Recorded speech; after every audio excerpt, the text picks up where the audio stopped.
The worst thing is when relatives and friends betray. In fact, they are the only ones you can rely on and trust. And it's one thing when one person betrays, but it's completely another when they plot against you.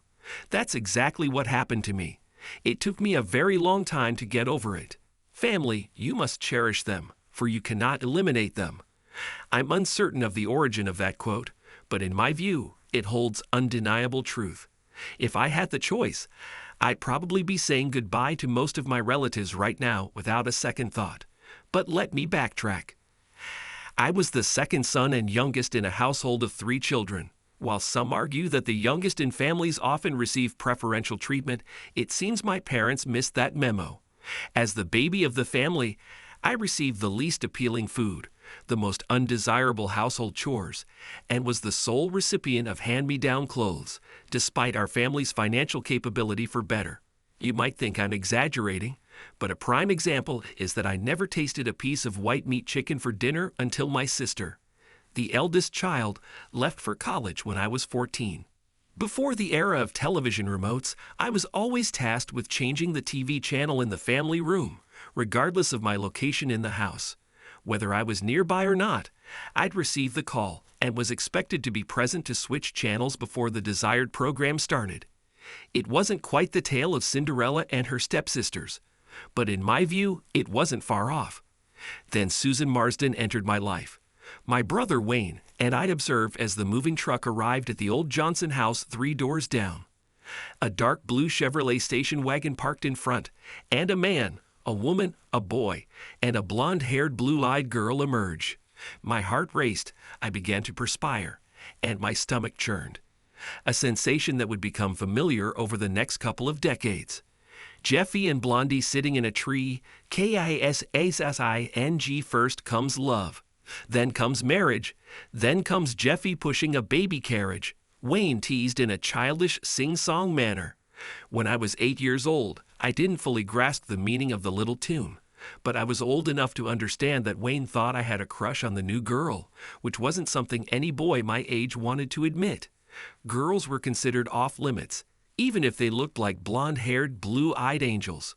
Despite the chaos in my mind, I couldn't confess that to my annoying 10-year-old brother. "Shut up, idiot," I blurted out. "Ooh, you think you're tough, huh?" he retorted. At that point, Wayne had a significant size and weight advantage over me, making it clear I wouldn't stand a chance in a fight, although I had attempted it unsuccessfully in the past. But at that moment, I didn't want to appear weak in front of the most beautiful girl I'd ever met up close. 12-year-old Eddie and 8-year-old Susan Marsden were the only other children on our street, so it was natural for my siblings and me to spend a lot of time with them.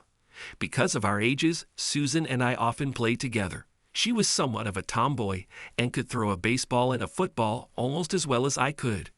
We swiftly formed a strong bond, becoming best friends in no time.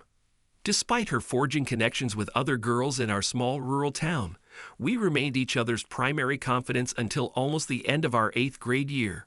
While we had never kissed by then, we occasionally intertwined our hands whether at school or in public. Despite teasing from my male friends, I secretly relished it because I considered her the most beautiful girl in town, and she still managed to quicken my heartbeat. Just before the school year's end, my world seemed to shatter. Josh Archer, our freshman football team's quarterback, invited Susan to the end-of-year freshman mixer at the high school, and she eagerly accepted. I felt utterly devastated beyond anything I had experienced in my young life. But I thought we were together. I whimpered when she mentioned her date, struggling to hold back tears in her presence. "Well, you never actually asked me to be your girlfriend, and besides, he's a high school guy and the quarterback of the freshman football team," she exclaimed joyfully. "Yeah, whatever," I muttered as I turned away from her, and the group of excited girls surrounding her. Entering my house, feeling utterly awful, my brother approached, appearing as though he was about to impart some wise elder brotherly counsel.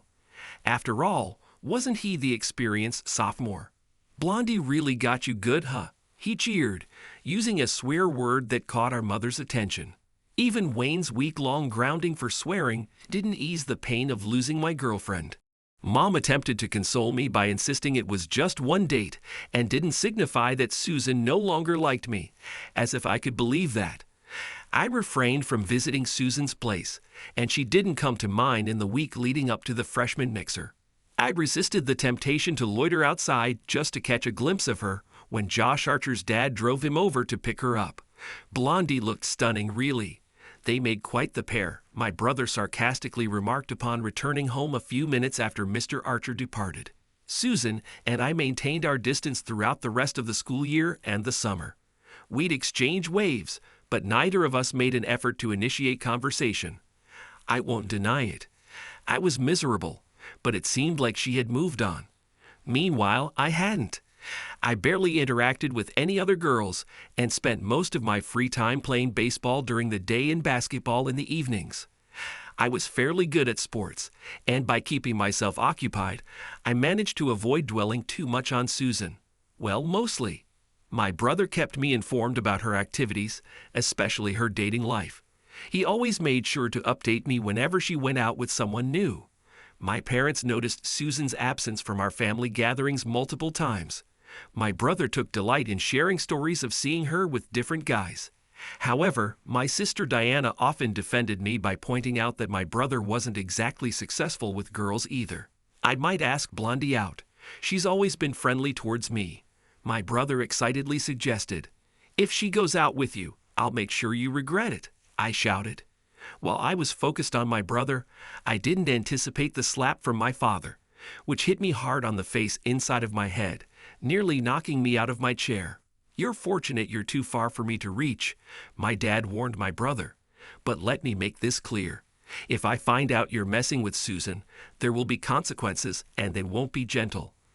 Understand? Yes, sir, Wayne grumbled. The first week of my freshman year was a revelation. Previously unnoticed by most girls except Susan, suddenly I became the center of attention as every pretty freshman girl seemed eager to get to know me. Having grown 4 inches and gained 25 pounds over the summer, I now stood at 6 foot, 175 pounds. With my longish, dark brown curly hair and big brown eyes, I wasn't too bad looking, I suppose. I also discovered that not being tied to Susan's side turned out to be advantageous for me.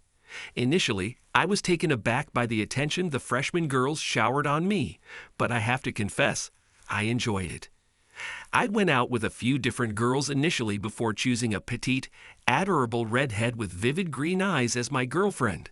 Erin Griffin was always lively and pleasant to be around, which is why she made it onto the freshman cheerleading squad. Plus, she had full, inviting lips that I had the pleasure of kissing regularly.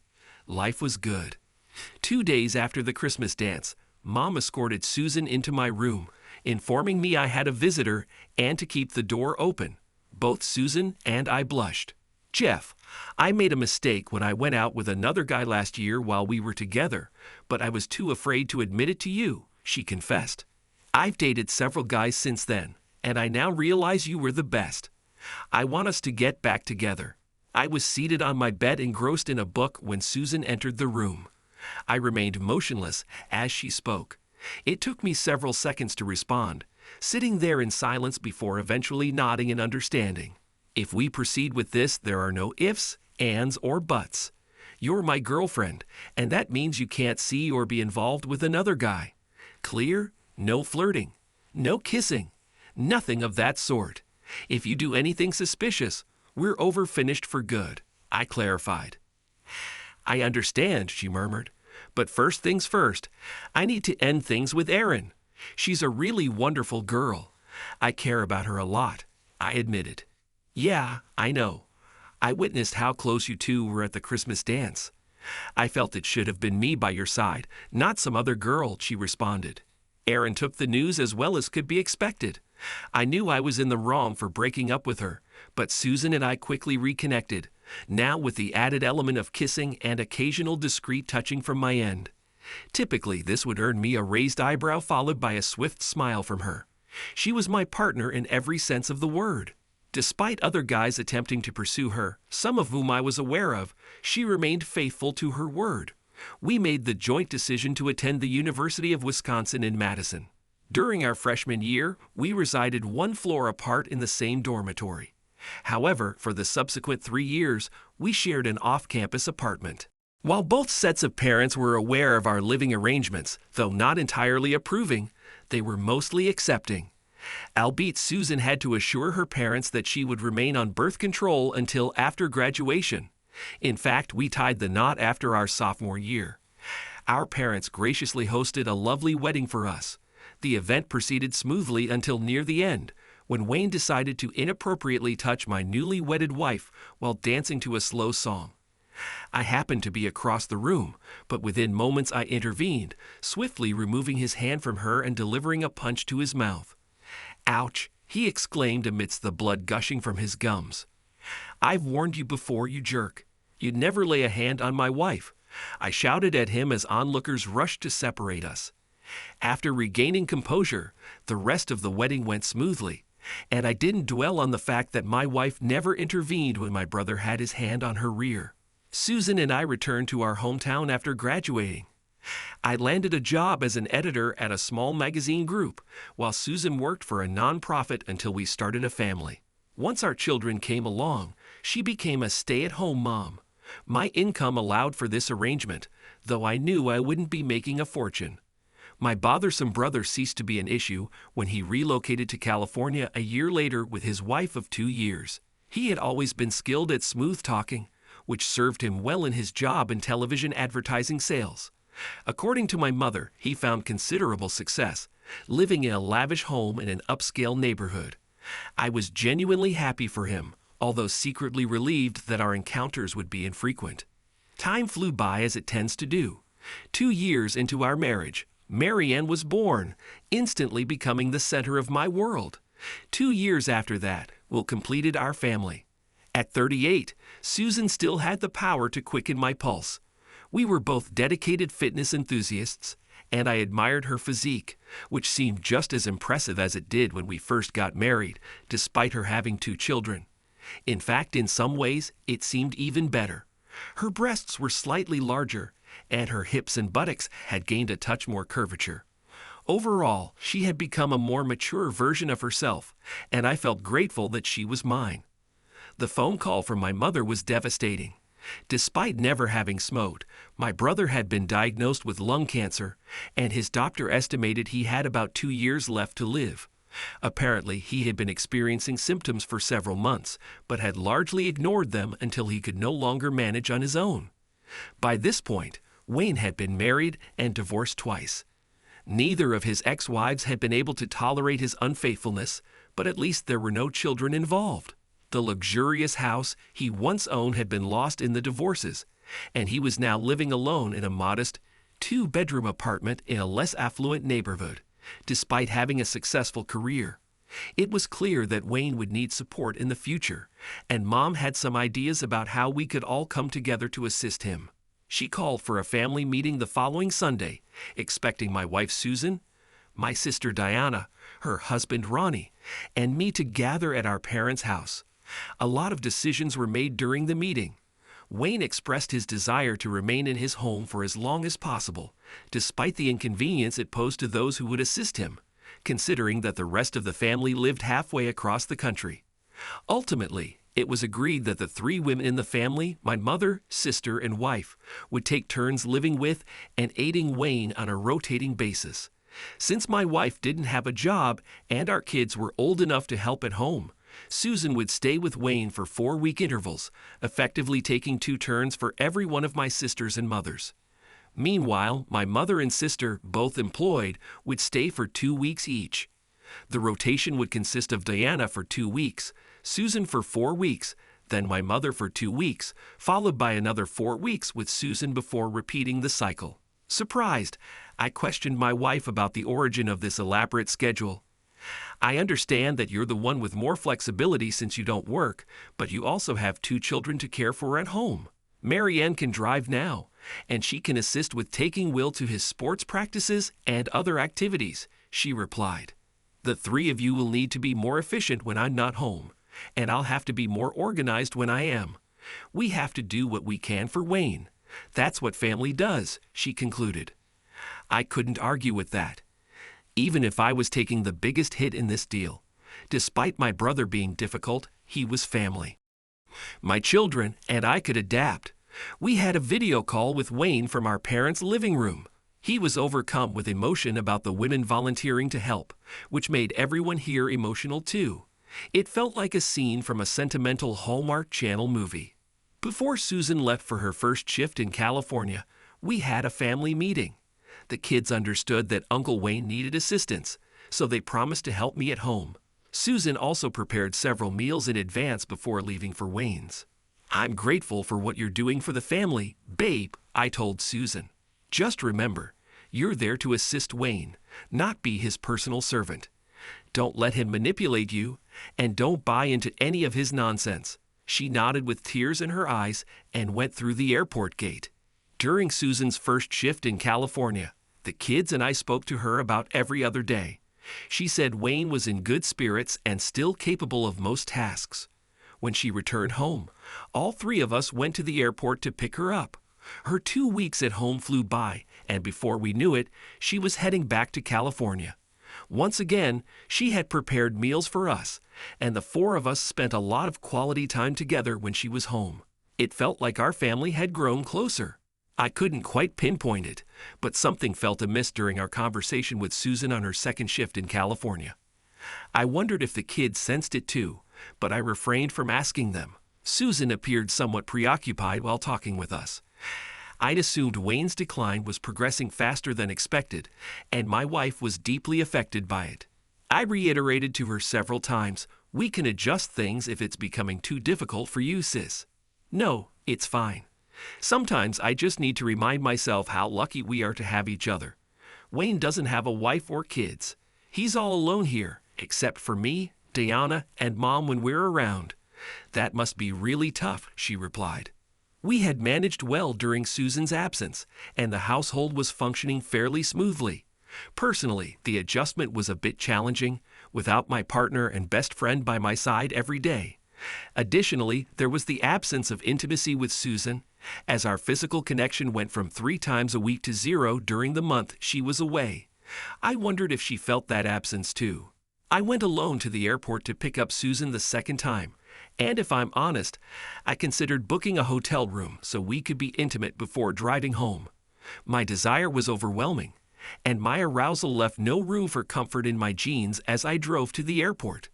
When I arrived at the airport, I had to spend a few minutes in my car to calm down my intense arousal. My wife had been away for 2 months out of the last 10 weeks, and I was incredibly horny. I was worried I might embarrass myself in the airport.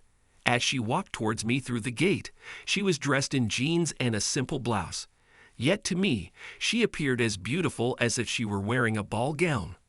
Although I noticed she seemed tired as she approached, I was too caught up in my excitement to dwell on it. It wasn't until she didn't reciprocate my kiss with equal enthusiasm that I realized something might be wrong. When I pulled back from her, I stole a glance at her downcast eyes. She looked fatigued, and my initial thought was that my brother's health issues must be taking a toll on her more than she admitted. Another thought crossed my mind, but it felt too selfish to dwell on for long. My previous excitement evaporated, and I was acutely aware of Susan's demeanor during the drive home. Conversation was sparse, and I think we both sensed something was amiss. As usual, the kids swarmed around their mother when we arrived home, which relieved some of the tension between Susan and me. They chattered away to her for probably an hour after she returned. Though she didn't say much, her tired smile reassured the kids that everything was fine, at least from their perspective. After the children finally went to bed, I approached Susan and asked if taking care of Wayne was becoming too much for her, either physically or mentally. For the first time since she arrived, she appeared to have some energy. "What's on your mind, Jeff? Do you doubt my ability to handle this?" "I'm just a bit tired. Sitting in an airport for hours and then enduring a long flight is always draining. I've got this. Me, Mom, and Diana are here for Wayne." "All right, no problem. I understand. You just seem a bit worn out. That's all I meant," I replied, rising from my chair and heading into the kitchen, ostensibly to grab a drink. Since I had work the next day, I went to bed at 11, trying to persuade Susan to join me, for reasons that I thought were obvious. Apparently, not obvious enough, as she informed me she would stay up for a while longer. I'm sure my jaw dropped when she said that. Here I was, practically yearning for some intimacy after a month alone, and Susan acted as if she had no desire whatsoever. Yeah, I had a problem. After a restful night's sleep, my wife appeared to be in significantly higher spirits when I returned home from work the following evening. She prepared a delightful dinner and exuded a more cheerful demeanor, although I couldn't shake the feeling that her smile lacked sincerity. Later that night, we shared intimate moments in bed, but I couldn't shake the sense that she was not fully engaged. It left me questioning if she truly cared. I wasn't the sole observer of Susan's behavioral shift. On Friday, Marian approached me and proposed going for a stroll together after dinner. "Hey, Dad, what's going on with Mom?" Marianne inquired as we began walking. "Something seems off. Did you do something?" I understood Marianne's implication, yet I lacked a response. As far as I'm aware, the only fault I may have is simply being myself. It seems Uncle Wayne's health is declining rapidly, and I suspect your mom might be grappling with depression, unsure of how to convey it to us. "Well, at least that's my hope," I replied. My daughter isn't easily fooled, and my response didn't fully satisfy her. "You're not concerned that she might be developing feelings for Uncle Wayne, given how close they've become due to his illness. I've observed her on the phone with him, and she behaves like a teenager with a crush. She didn't realize I was home when he called her. It was rather disturbing. She was giggling, and she made some remarks that I would consider inappropriate for a married woman. What should you do?" "To be honest, I'm not sure," I replied. "If it's just a fleeting infatuation from their bond, I might tolerate some of it. But if it's more than that, I'm traditional when it comes to marriage vows, Mayor. If she's violating those, we might face some serious issues." Susan seemed almost relieved to be returning to California the following Sunday. I felt a mix of relief and frustration. We had only been intimate 6 times in the 2 weeks she was home after a month apart, and our connection was lacking both inside and outside the bedroom. We were little more than friends with benefits. Perhaps we should consider hiring professional help for Wayne if this is becoming too much for you, Mom, or Diana, I suggested as she headed to her gate.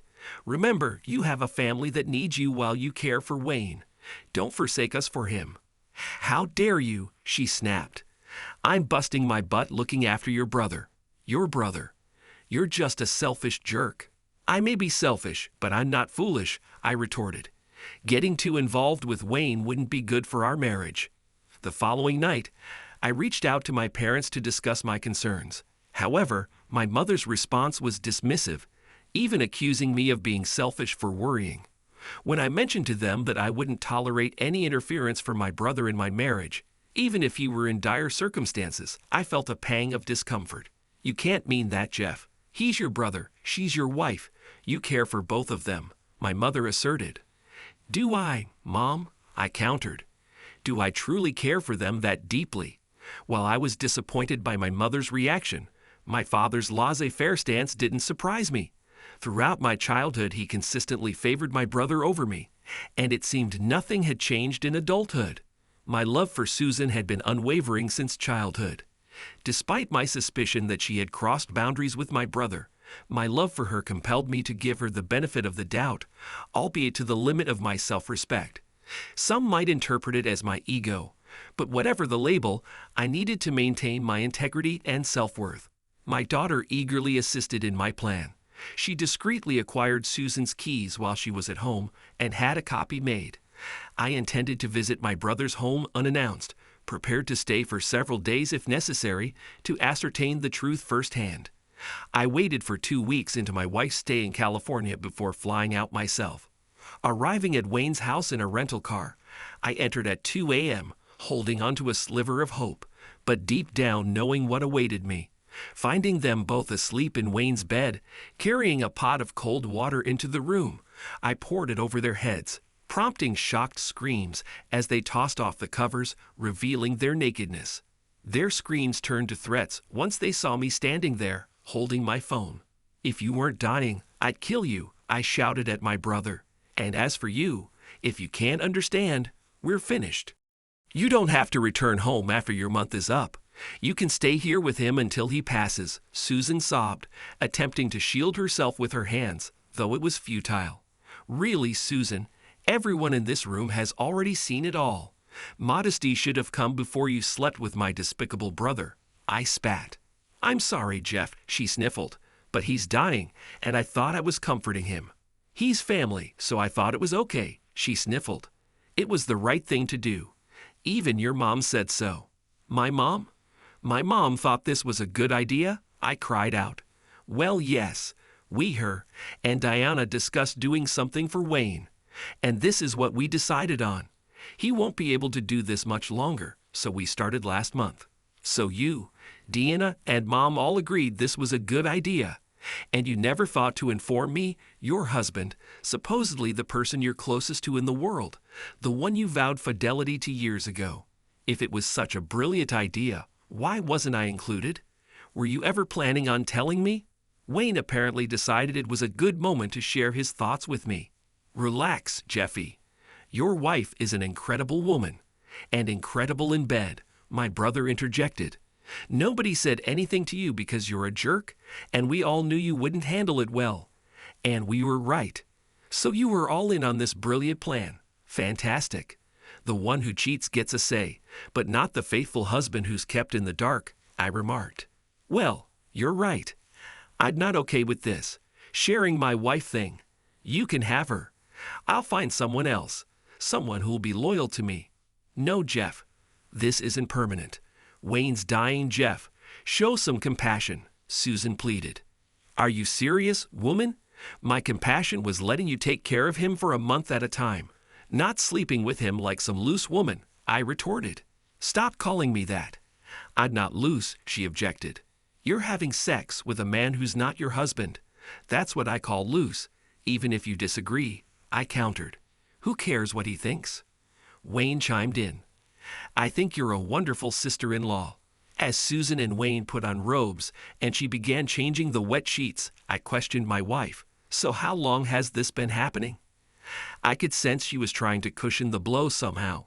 Lying wasn't something she was good at, or at least it hadn't been in the past. We started sleeping together the last month I was here. He doesn't have much time left, Jeff, she pleaded tearfully. Please, spare me the innocent act. We all know you're unfaithful and he's a cheater. End of story, I grumbled. During much of the argument, my brother lingered on the outskirts, wearing a smirk that seemed to suggest he held the key to life's ultimate question. As Susan carried the sheets to the washing machine, he seized the opportunity to take a jab, confident that I wouldn't retaliate against a dying man. You know, bro, she's amazing in bed, and it didn't take much to persuade her to move into my room. My brother bragged. You want to know why, bro? Because I could. I triumph, Jeffy. I triumph. You've been insufferable your entire life, Wayne. I suppose it's no surprise you'd be even more insufferable when you're on your deathbed. I hope you burn in hell literally. Enjoy what's left of your life, if you can, scumbag. I turned and left the house, heading back to the airport, and boarded a jet home before 8 a.m. I was dozing on the family room couch when my kids entered the room. I stood up and hugged each of them. Since you're back so soon, I'm assuming it didn't go as we hoped, Marianne remarked. Tam, I was hoping to make it through high school with both parents still married, Will added. I'm sorry, Will. I should have talked to you too. I was hoping you hadn't noticed much of what was going on, and that I wouldn't have to explain, I said. Damn, I've loved that woman practically my whole life. So that's it, Dad? You're not going to forgive her? My son inquired. It's complicated. Will, marriage, fidelity. It's complicated. But when one partner betrays the other, saying sorry doesn't erase the hurt and the betrayal. It's like killing someone and then saying sorry. The damage is done, so how meaningful is the apology? She tore my heart out. She broke my trust. She disrespected me. I'm sorry just doesn't cut it, I clarified. The anguish reflected in his eyes communicated his comprehension of my words. Children seem to mature rapidly in today's world. Given the current divorce rate surpassing 50%, it's likely he has several acquaintances whose parents have separated. How about pizza for dinner tonight? I'm not really up for cooking. We can chat while we eat, I suggested. They both agreed with nods. Over a large pepperoni and sausage pizza, I disclosed everything to my children. Needless to say, tears were shed, and I'm not ashamed to say that many of them were mine. I also enlightened my kids about the deceitfulness of their grandmother and aunt. They were just as surprised and furious as I was. I found it intriguing that neither my mother nor sister had reached out to apologize or clarify matters. I was certain Susan had spoken to both of them by now. I anticipated receiving a swift and forceful response from the sisterhood soon. The following day, without delay, I arranged a meeting with a lawyer I had reached out to before traveling to California. I already had a sense of what awaited me at my brother's house. The trip was merely for confirmation. Despite my hope to be proven wrong deep down, I knew it was unlikely. It's akin to attempting a swift movement in front of a mirror, expecting it not to capture every detail, though in reality it does. Perhaps it sounds absurd, but we've all tested it at some point, haven't we? That evening, the first call for sisterly reconciliation came from my mother, though it felt more like an attack than an apology. He's on his deathbed, Jeff. She was just trying to bring some comfort to his final days. And let's not forget, he's family, not a stranger. Mom insisted the moment I answered. She's my wife. Damn it, Mom. I snapped into the phone. She had no right. You could have intervened, perhaps. But instead, you and Diana egged her on, pushed her to give Wayne what was supposed to be exclusively mine, without even consulting me on this insanity. His impending death didn't entitle him to her affections, not multiple times. I heard my mother gasp as I dropped the first F-bomb on her. It was a tone I had never used with her before. Too bad. I knew more expletives would follow in the future. Don't you dare use that language, was all she managed before I ended the call. She wasn't in a position to lecture me, I decided. My phone rang immediately after I hung up. How dare you? I disconnected again, swiftly followed by another call. This time silence greeted me. Maybe old habits could change. Jeff, she cautiously asked. You're not going to hang up on me again, are you? New rules, Mom, I replied. If you try to lecture me, I'll hang up. You forfeited that right when you encouraged my wife, to cheat on me with my brother, all because he's dying. You're my mother, for God's sake. You shouldn't be encouraging my wife, to cheat on me, even with my dying brother. What kind of mother does that to her own son? She coughed on the other end. But he's dying, she interjected suddenly, her energy seemingly renewed by her declaration. To hell with him, to hell with him, to hell with him, I shouted back. Dying doesn't excuse him from wrecking my marriage. It didn't excuse her for sleeping with him, and it didn't excuse you and Diana for pushing her to ruin my marriage. This won't ruin your marriage unless you allow it. He'll be gone soon, and you and Susan can move on. He won't even be a consideration, she stated.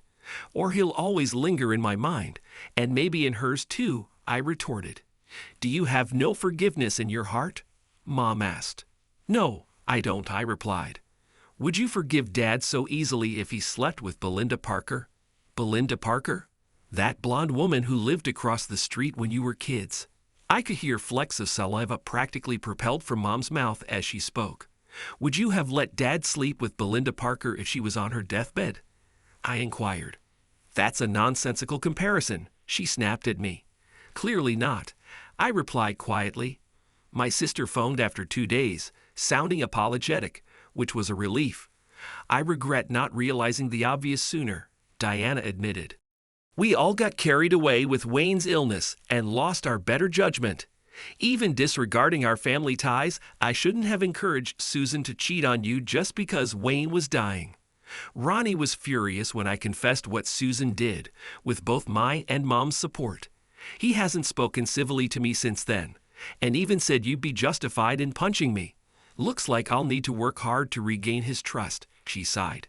An hour later, Ronnie called to apologize sincerely for my sister's actions. I had no idea, Jeff. I'm truly sorry. If I'd known, I wouldn't have condoned such stupidity. What are you going to do? He asked. I've made up my mind, Ron. While Wayne may have tempted her, Susan had agency. Using his illness as an excuse was just that, an excuse. She chose forgiveness over permission, especially with Mom and Diana pushing her. And it's not a one-time mistake. She's been involved with him for the past 2 months. "I've got your back, Jeff. Whatever you decide, I'm here for you," Ronnie assured. I waited until Susan's plane had taken off before calling her parents to inform them about what their daughter had been up to in California with my brother.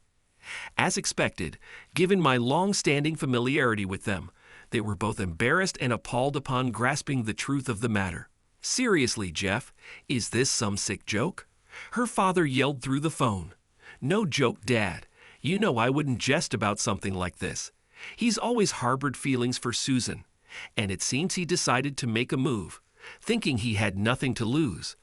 I'm not sure if my mother and sister were aware of his intentions beforehand, but I know they encouraged her, I explained. "She's far too intelligent to fall for such nonsense," my father-in-law sighed. "I'm sorry we apparently raised a promiscuous daughter, Jeff. I'm utterly shocked. I assume you'll be divorcing her." "Yes, I won't tolerate this, and I could never regain trust in her," I affirmed. "She'll be served with divorce papers once she lands." I waited until Susan's plane was airborne so that my in-laws wouldn't have a chance to warn her beforehand, although the scolding she would receive from them wouldn't really serve as a warning. I wanted her to be completely caught off guard, hoping it would inflict as much pain on her as her betrayal had on me. If anyone should understand that I can be vengeful, it's Susan. She should be aware that I intend to exact retribution several times over. I wasn't surprised when she didn't call for 2 weeks after I caught her. She understood that a hollow, insincere apology would only aggravate me further. She knew from experience that the best way to calm my anger was to be physically close to me, in our bed, with me fully immersed in her warmth. It was a tactic she had used successfully before, but this time was different. As usual, I was there waiting for her when she emerged, but this time there were no embraces or kisses. Her shocked expression told me she wasn't expecting this, but she was truly surprised when a young man approached her and handed her a legal envelope, serving her papers. "After 19 years, you couldn't even have me served in the privacy of our home," she murmured softly. "After you didn't even have the decency to tell me about your affair, forcing me to find out on my own. You're fortunate I didn't take drastic measures when I found you two together, but neither of you are worth going to jail for. He'll meet his end soon enough. And as for you, you'll just be a painful memory, hopefully one I can eventually bury deep in my mind like a regrettable mistake." Tears trickled down her cheeks quietly as she struggled to restrain herself from crying in public. Instinctively, I retrieved a tissue from my shirt pocket and offered it to her. The journey back home was mostly quiet, a state of affairs that suited me well. Perhaps curiosity eventually overcame her, for just before reaching the house she inquired about who was aware of her lapse in judgment, as she phrased it. I couldn't help but chuckle at her wording, eliciting a pained expression from her. "The children and your parents are now aware. None of them are pleased. My family was already aware, except Ronnie, who was furious at my sister when I informed him of his wife's involvement. Their marriage is in jeopardy because my brother-in-law is extremely angry at my sister for supporting my wife's heartless betrayal of me. The silver lining for you is that my parents still view your actions as profoundly compassionate. Naturally, they would. They've never been subtle about favoring their other son." "I suppose it's unfortunate that I'm not the one facing mortality," I said. "Don't speak like that, Jeff. They both care about you," Susan interjected. "I know," I replied, "almost as much as they adore Wayne." When we arrived home, the children greeted Susan with only mild enthusiasm. She was hurt by their apparent lack of excitement at her return. She would have been devastated if I hadn't persuaded the children to at least show respect to Susan. Later that evening, Susan's parents called and were less than welcoming. She had her phone on speaker, so we all heard her mother call her a derogatory term. After that, she took her phone off speaker and left the room. "Grandma is extremely angry. I've never heard her use language like that before," Mariana remarked right after Susan left the room. "I wouldn't be surprised if she wanted to ground Mom for a couple of weeks, at least." Susan's flushed complexion spoke volumes as she re-entered the room following the phone call. Without a word, the children quietly exited, as if following an unspoken cue. We sat in silence for a few moments before Susan broke it. Do you really think rushing into a divorce, Jeff, is the right move? We haven't even discussed things since you found out about. Her voice trailed off. Rushing? You've been involved with my brother for some time now. I've given you plenty of leeway. I'd wager you never even stopped while you were staying with him those 2 weeks after I found out. I retorted sharply. Her expression twisted in displeasure, confirming my suspicions. He's dying, Jeff. He doesn't have much time left. It's the least I can do, she protested weakly. Are you planning to sleep with other terminally ill people too? That would surely bring joy to many, I remarked sarcastically. He's family, Jeff. What do you expect? She countered. I see you as someone who used this situation as an excuse to be with my brother, I shot back. She pursed her lips, her eyes blazing with anger. I didn't flinch, meeting her glare head-on. We gave each other our virginity, Jeff. Remember? You're the only man I've been with. Have you ever thought about being with another woman? She admitted. Finally, some honesty. But it wouldn't change anything. I thought about it, of course. But I've never acted on it because I'm committed to our marriage. Because I love you. I made vows to you, and I intend to keep them. I would have been content to spend my life only with you, I asserted. I could sense her unease. I could observe her mental struggle to find a response. He'll be gone soon. Only our families know what happened. Nobody else needs to find out, Susan complained. So we're bargaining now, I interjected. You want to keep sleeping with my damn brother until he's spent, then reunite with me, pretending nothing happened, and live happily ever after. Well, I can't just stop now, Jeff. He doesn't have much time left. It would be cruel to stop, she justified. That's probably the worst thing you could have said, Susan. Even if you promised never to be with Jeff again, our chances of reconciliation were slim. But now you're trying to negotiate more time with him. You're either incredibly naive or shamelessly promiscuous. I don't give a damn that he's dying. Our marriage is dying. That should matter more to you. Apparently, it didn't matter much because at the end of her 2 weeks at home, she returned to California as if nothing else existed. I didn't ask, and she didn't say, but I assumed she was still involved with my brother, even though I knew his health was deteriorating rapidly. While Susan and the kids continued regular communication, Susan and I only spoke about once a week, and during those calls, she would gently remind me of his declining health and her imminent return to me. I never acknowledged those remarks. When she called about a week before heading home, I sensed something was different from her cautious tone. I wondered if Wayne was close to passing when she quietly shattered any hope of reconciliation. I'm pregnant, Jeff, she practically whispered. I barely caught her words, but they registered nonetheless. My response was delayed as I processed the implications. That's tough news, Susan, I eventually managed. What? She responded sharply. The judge will postpone the divorce until after the baby arrives. No, he won't, I countered. The child isn't mine, so it won't affect the proceedings. I could claim it's yours, she suggested.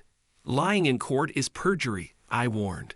You could face serious consequences. Plus, DNA tests can differentiate between close relatives after a couple of months of pregnancy. The silver lining for you is that your child might inherit most of his estate, I continued. I won't be responsible for the baby, just Marianne and Will. We'll split our assets evenly, and you'll receive alimony. But unless my brother had more savings than I realized, you'll likely need a job in a few years. Unless, of course, my parents decide to assist you, considering you'd be giving them another grandchild and the only one from Wayne. The kids chose to live with me, so the judge awarded me the house until my youngest graduated from college. Susan's lawyer was outraged, but the judge seemed to balance things out, knowing about Susan's infidelity despite our no-fault state. The divorce was finalized 6 months later, and Wayne passed away shortly after, adding to Susan and my parents' turmoil. I deliberately avoided attending the funeral, as I had warned I could be vengeful. Nearly 2 months later, Susan gave birth to a healthy boy, as my children excitedly informed me. They welcomed their new half-brother warmly, though they understood my limits.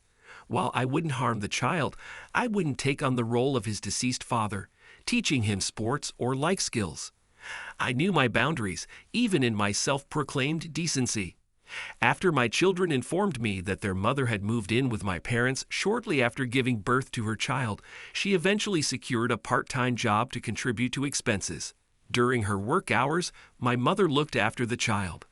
Since both of my parents firmly supported Susan in this situation and repeatedly advised me to accept her actions and move forward, I felt compelled to take the only action I deemed appropriate, cutting them both out of my life. I blocked their numbers and stopped attending any family gatherings.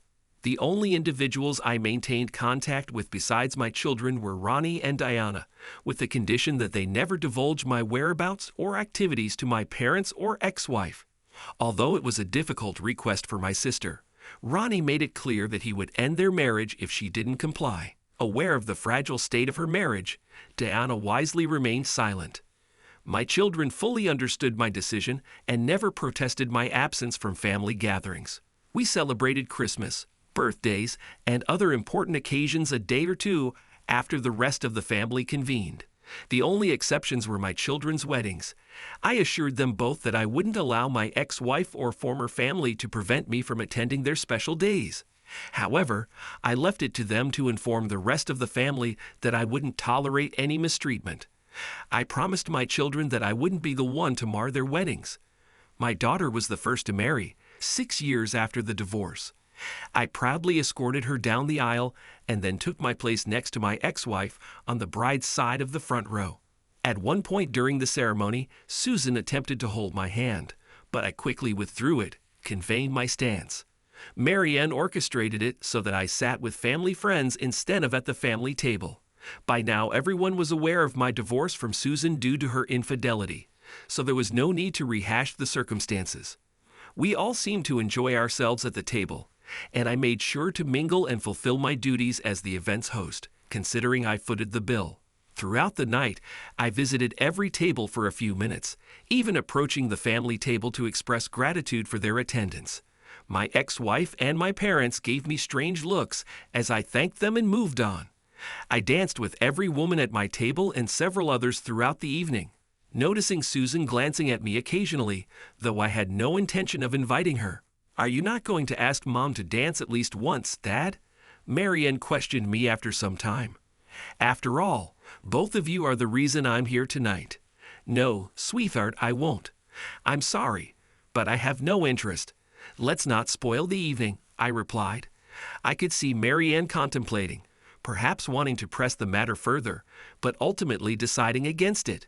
She walked over to her mother, engaging in conversation while shaking her head. Susan glanced at me with tears in her eyes. 2 years later, I didn't foot the bill for my son's wedding. Instead, he addressed his family situation with his future in-laws, and once again, I found myself seated at a table among friends. He confided in me about the explanations he owed to his fiancé's parents. Initially repulsed by the story, they eventually showed great understanding towards me. Susan, however, felt betrayed that our son had implicated her and threatened to boycott the event. I felt immense pride when Will informed her that he would miss her at the wedding, but wouldn't apologize for speaking the truth. "This isn't my doing, Mom," I overheard him say over the phone. "You made your decision. I'm just the messenger here." I had to face Amy's parents and explain that my mom had an affair with my dad's brother. It was incredibly humiliating. 12 years post-divorce, I sat in my favorite pub on a Friday night, enjoying a glass of Glenmorangie single malt with a splash of water. It had been a challenging yet rewarding week, so I indulged in some top-notch scotch. Since my divorce, I had dated on occasion, but never found someone who could replace Susan in my heart. I never denied it. I was deeply in love with her, and her betrayal had wounded me deeply. Perhaps I still harbored feelings for her, if I were honest with myself. Nevertheless, I took pride in the fact that I hadn't spiraled into alcoholism or pursued meaningless flings. I had my work, supportive friends, and hobbies, many of which I had picked up after the divorce. It wasn't the same life I had with Susan, but it wasn't a bad life either. I didn't pay much attention to the man seated to my right until I noticed a hand extending in my direction. He introduced himself as Melvin Downey, and I reciprocated the gesture. "Yeah, I recognize you. You're Susan's first husband," he remarked in a friendly manner. I chuckled with enthusiasm. Perhaps I would get along with this individual. "Well, let's hope we don't share heartache as well," I responded. I wasn't aware Susan had remarried. My children mentioned she had been seeing someone, but they neglected to inform me about the marriage. "They probably didn't want to upset you," he suggested. "Yeah, they're considerate like that," I agreed. Can I ask you something?" he inquired nervously. Of course, I said, noticing beads of sweat forming on his brow. "Do you think she'll cheat on me too? Do you believe in the saying, once a cheater, always a cheater?" I observed his anxious expression. Initially, I considered leaving him uncertain, but his situation with Susan wasn't my concern. "No, I don't subscribe to that saying," I reassured him. "In fact, I believe Susan will make an effort to be a good wife to you." I made sure to confront her behavior. Besides, she wouldn't want to appear promiscuous to our children again. Once was sufficient. He expressed sincere gratitude, seemingly unaware of the relieved sigh he let out. Yes, I was starting to like this man. "Do you frequent this place regularly?" he inquired. "Yeah, I usually come by on most Friday nights. It's a pleasant, quiet spot with friendly company," I replied. "Would it be acceptable if I dropped by occasionally?" "Nothing untoward, just for conversation," he proposed. Of course, that would be fine. Mel and I formed a solid friendship over time. We'd often meet up at the bar and occasionally hit the golf course together. What really strengthened our bond was our mutual agreement to avoid discussing the woman we both knew. Once, she asked Mel if I ever inquired about her, and when he told her I hadn't, it drove her crazy. He found that hilarious and teased me about it for weeks.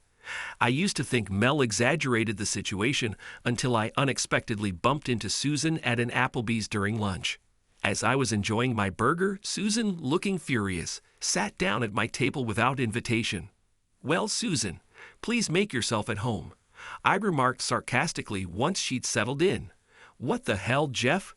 My husband thinks you're wonderful, but you never attend any family events I'm part of, except for the kids' weddings. Everyone understands now, Jeff. You've made it abundantly clear that I'm the issue here. I messed up, Jeff.